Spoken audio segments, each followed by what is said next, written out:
big thank you, Senator Casey, for the invitation to be here, for your leadership, holding this hearing, and Ranking Member Enzi and all the senators, my fellow panelists, the packed out room, and the millions of people all across this country that are grateful for you holding this hearing today, drawing the attention on the ABLE Act. It certainly is very important legislation to ensure that those that have disabilities have the opportunity for a better life that can come to them through basically a 529 account that would be set aside.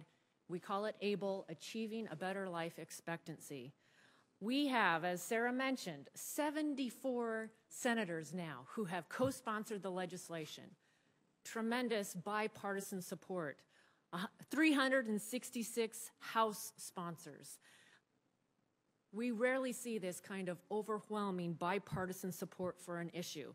And this is the year I want to join in saying this is the year we're going to get it on the president's desk. But this legislation isn't about senators and representatives achieving legislative success. It's about people like Sarah, about people like my son Cole, who was also born with an extra 21st chromosome, people who need financial security and peace of mind, people who deserve an opportunity for greater independence that sometimes our current laws limit. Right now, individuals with disabilities and their families spend countless hours worrying about their financial security. How are we going to pay for medical care that's not covered by the health care plan? How do we make it work to get much needed job skills training and still pay the bills at the end of the month? Questions like these generate unnecessary worry and concern because too often individuals and families have to pick and choose what care and services they can afford. Our outdated laws encourage men and women with disabilities to resign themselves to a life of dependency by spending down their assets rather than saving them for future expenses.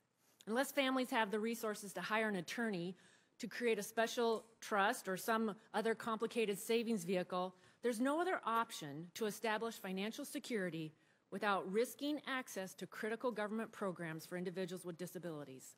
And I just don't think that's right. As Americans, we believe in empowering all people, regardless of where you come from or who you are.